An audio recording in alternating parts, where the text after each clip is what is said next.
The Mongol Empire, which stretched from China to Europe, was home to many peoples with a wide variety of beliefs. Many historians see the Mongols as almost a model of religious tolerance, claiming that every subject of the Khan could worship their own gods without fear of persecution. Some even believe that it was their approach that became a precursor to the modern idea of religious freedom. But is that really the case?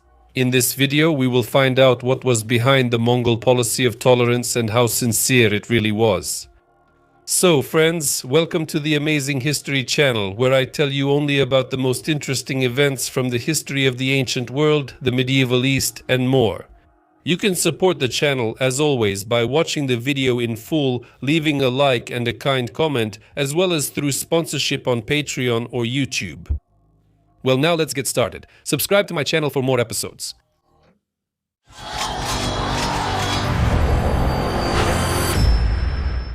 By the 12th century, the Mongolian steppe was an ethnically and religiously diverse region. During Genghis Khan's struggle to unite the fragmented Mongol tribes, he was supported by people of many different faiths. Traditional shamanists and animists, Christians, Nestorians, Buddhists, and Muslims. For example, the Karaite and Naiman tribes, who played an important role in the political life of the steppe, practiced Nestorian Christianity, and among their nobility there were many baptized leaders. Christianity penetrated these regions through ancient trade routes connecting Central Asia with the Middle East, which highlights the deep integration of the steppe tribes into the global religious network. Shamanism, however, remained the dominant belief system for most Mongol tribes, including the family of Genghis Khan himself. According to these beliefs, the world was filled with spirits, both benevolent and hostile, and a person's success depended on their ability to establish contact with them. Shamans were not just spiritual mentors, but also advisors, strategists, and interpreters of the will of Tengri, the supreme deity of the shamanic pantheon.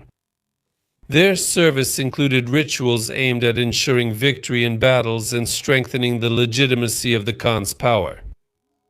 Mongolian beliefs were formed around the concept of Tengri, according to which the Khan was chosen by heaven to fulfill its will. This chosenness, however, required constant confirmation. Success in governance and military victories were seen as signs of blessing. Such a system of beliefs did not exclude coexistence with other religions, since their practices could be useful for maintaining power. Practical benefit always played a key role for the Mongols in evaluating religious teachings. This explains why Genghis Khan maintained relations with Taoists, Buddhists, Christians, and Muslims, evaluating them through the lens of their contribution to governing the empire. For example, Nestorian Christians served in the army and held administrative positions, while Muslim scholars helped develop trade and the economy. The idea that different faiths offer different paths to the same God became ingrained in the minds of the Mongols. An example of this was given by Monke Khan, who said this to the Franciscan monk William of Rubruck. Just as a hand has several fingers, so God has given humanity different paths. Thus, for the Mongol Khans, religion became not a divisive but a unifying tool. Its main value was that it contributed to the integration of the empire's diverse population, the maintenance of the legitimacy of power, and the effective governance of a vast territory. For the Mongol Khans, the question of the correctness of religious teachings was secondary. They regarded various beliefs as different ways of worshipping a single god, either Tengri, the supreme deity of the Mongol tradition, or a single higher power associated with the major world religions. However, an important condition for spiritual leaders was their agreement to pray for the rule of the Chinggisids, securing divine blessing for their rule. The Mongol concept of Tengri included the idea that a ruler's successes, whether in battles or in governance, were proof of the support of the heavens. By contrast, defeats or unrest were considered signs of its displeasure. These views were similar to the Chinese doctrine of the mandate of heaven, where the right to rule was granted only to those who upheld justice and brought order. However, among the Mongols, this idea developed independently, based on their own cultural and religious traditions, rather than direct borrowing. The religious policy of the Mongols was characterized by flexibility and pragmatism. They rarely imposed their shamanistic beliefs on others, but they also did not show universal tolerance. Favors were usually granted based on the personal decisions of the Khans. For example, in 1214, Genghis Khan met with the Buddhist monk Haiyun. At that time, the Mongols required the conquered peoples, including the inhabitants of northern China, to wear a specific Mongolian hairstyle with a shaved front and hair gathered in a bun. This requirement caused resistance, especially among the clergy, whose religious traditions determined their appearance. The Confucian tradition forbade cutting hair, considering it a gift from one's parents, while Buddhist monks were required to shave their heads as a sign of renouncing worldly life. Haiyun, following his vows, refused to wear the Mongolian hairstyle. Explaining that this violated his religious duties, he managed to convince the Khan of the importance of Buddhist rules.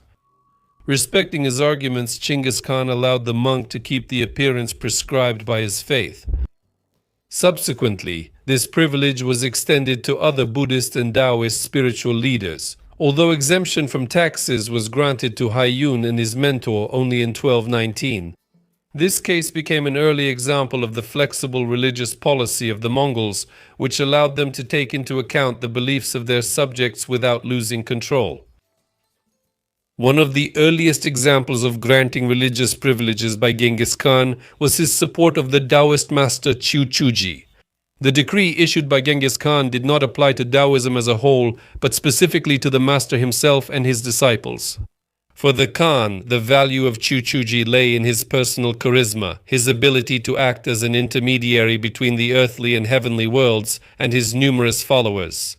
These privileges were probably seen as a way to strengthen the loyalty of people who trusted the Taoist leader. At the same time, the very fact that Chu Chuji belonged to the Taoist tradition did not play a decisive role in receiving these favors. The Mongols did not draw clear boundaries between religions, especially in their Chinese forms, where Buddhism and Taoism were often seen as interconnected practices. Such confusion led to abuses. Followers of Chu Chuji used Genghis Khan's decrees as a tool to seize Buddhist temples and convert Buddhist monks to Taoism. This marked the beginning of a religious conflict between Buddhists and Taoists, which lasted until the end of the 13th century. Mongol policy of religious tolerance was inconsistent and often depended on the specific situation. State support was given not to institutions, but to individual influential leaders or groups whose assistance could strengthen the power of the Khans. An example of this is the campaign of Jebenoyon in the Tarim Basin. In response to requests from Muslims who were suffering from persecution by the Naiman Khan Kushluk, Chinggis Khan ordered Jebi to announce that under Mongol rule, everyone would be allowed to practice their own faith. This appeal worked. The Muslim population of the region sided with the Mongols and Kushluk was killed. However, no special privileges were granted to Islamic leaders, which highlights the pragmatic nature of such promises. These episodes show that Genghis Khan's initial policy did not provide for general religious tolerance. It was a tool for conquest and maintaining power, not an ideological principle. The Mongols acted out of necessity, adapting their policies to the conditions of the conquered regions and the interests of strengthening their own power. The reign of Ogedei was marked by the beginning of the formalization of the Mongols' religious policy, which was a significant shift from the approach based on personal privileges. This change was partly initiated by advisors such as the Buddhist scholar Yelu Chukai. He suggested that privileges should be granted not to individual leaders, but to institutionalized religious communities, which made their management and regulation easier. It was during this period that Buddhism and Taoism began to be perceived by the Mongols as independent religious traditions, alongside Christianity and Islam. These four religions were granted the status of foreign religions, for which special edicts on privileges were issued. However, the implementation of this policy remained selective. The greatest difficulties arose in relations with Islam. The conquest of the Khwarezmian state, one of the most powerful Muslim states of its time, was accompanied by the destruction of cities, the death of a huge number of people, and the undermining of social and religious infrastructure. For Muslims, the loss of Islam's status as a state religion and its reduction to the level of one of the subordinate religions was a profound shock. It was especially difficult for them to come to terms with a policy where supremacy belonged to Genghis Khan's pagan Yasa code. The Yasa code was in direct contradiction with the norms of Sharia. For example, the Mongol tradition forbade the shedding of blood when slaughtering animals, which sharply contrasted with the Islamic halal ritual that required cutting the throat and letting the blood drain. Violation of this rule was punishable by death among the Mongols. This difference became a source of conflicts that at various times were used as a pretext for repressions against the Muslim population. Historical sources describe the harsh anti-Islamic policy of Chagatai, the brother of Ogedei. According to the historian Ala ad-Din Juvaini, because of the harsh enforcement of the Yasa, Muslims in Central Asia had to eat carrion, since halal slaughter was forbidden. Another Persian historian, Juzjani, claimed that Chagatai planned the destruction of the Muslim population. Although these Muslim claims may be exaggerated to highlight the contrast with the more moderate Ogedei, they reflect the widespread view that Mongol rule was especially hostile to Islam. Anti-religious sentiments were not limited to Islam. In his old age, Kublai Khan, who initially supported religious traditions, began to pursue anti-Muslim policies. In the 1280s, he banned halal slaughter of livestock and circumcision under threat of the death penalty. Even Taoism, which initially enjoyed the support of the Mongol elite thanks to Genghis Khan's connections with Juji, was subjected to repression. The escalation of the conflict between Taoists and Buddhists led to decisive intervention by the Mongol authorities in the mid-13th century.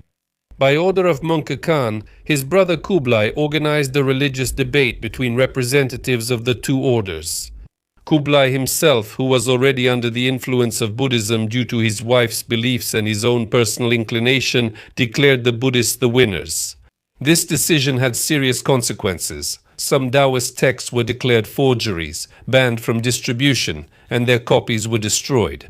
In addition, Kublai significantly restricted the privileges of the Taoists. However, these measures failed to fully normalize relations. In the 1280s, the aging Kublai, having lost his tolerance, ordered the destruction of almost all Taoist texts, as well as the repression of those Taoists who were considered instigators of conflicts. Many of them were exiled, maimed, or killed. Privileges in the Mongol Empire were granted only to those religions that were considered useful or had demonstrated divine backing. Buddhism, Taoism, Christianity, and Islam remained the most privileged. At the same time, religions such as Judaism, Zoroastrianism, Manichaeism, and Hinduism were most often left without state support. The reason for this was their small numbers, lack of political influence, and the absence of states that could interact with the Mongols. For example, Judaism only occasionally received certain privileges. In the Ilkhanate, in the 1280s and 1290s, Jewish communities were briefly exempted from taxes thanks to the influence of a Jewish vizier. And in China, under the Yuan dynasty, Judaism was able to achieve such a status only by 1330. The Mongols regarded these religions as insufficiently powerful and lacking divine power, which made them useless for the Mongol political system. The Mongols did not shy away from repressive measures against religious groups if they became a threat to their power. The most famous example was the destruction of the Ismaili sect of the Nizaris, widely known as the Assassins. Their resistance to the Mongol advance led Möngke Khan, under the influence of his Islamic advisors, to order the complete elimination of this sect. The execution of this order was entrusted to his brother Hulagu, who successfully accomplished the task by destroying the sect's leaders and their fortresses. A few years later, in 1258, Hulagu sacked Baghdad and executed the last Abbasid caliph. Despite the impressive scale of destruction, this attack was not religiously motivated. The caliph refused to recognize the authority of the Mongols and to give up his independence, which made him a target of political pressure. The Mongols' adoption of local religions did not rule out conflicts with other religious communities within their empire. For example, Uzbek Khan of the Golden Horde and Ghazan Khan in the Ilkhanate, who converted to Islam, persecuted Christian, Buddhist, and shamanistic elements in their territories. Such repressive measures were generally short-lived. The economic significance of these groups and the low rate of their conversion to Islam made it more advantageous to abandon such actions. The religious policy of the Mongols, although often regarded as tolerant, was predominantly pragmatic. I have already mentioned that privileges and support were mainly granted to four religions: Islam, Christianity, Taoism, and Buddhism. An example of such a policy is Ögedei Khan, who, according to Islamic sources, was friendly towards Muslims and appointed them to important positions in the administration of northern China. Mongol rulers also showed respect for other religions, as evidenced by examples of their personal religious tolerance. For example, Mongke and Kublai's mother, Sorgag Tani Beki, was a Nestorian Christian who supported mosques and madrasas. Mongke Khan held feasts in honor of Ramadan, gave alms, listened to sermons by the Qadi, and even ate halal meat out of respect for his cousin, the Muslim Berke. This demonstrates that the yasa of Genghis Khan, although presented as a universal code, was often violated in practice for political or personal reasons. The social structure under the Mongols also reflected their religious preferences. For example, Kublai Khan established a four-tiered racial hierarchy in China, in which Muslims and people from Central Asia occupied the second place after the Mongols and nomads, ranking above the Chinese. Despite the initial religious diversity, by the end of the 13th century, Islam had become the dominant religion among the Mongols. This occurred due to the gradual conversion of their armies and elites amid the struggle for legitimacy among Chinggis's descendants. To prove their sincerity, many Mongol rulers actively distanced themselves from shamanism and other traditional practices. Well, that's all from me. Thank you for watching, and I'll see you in the next video.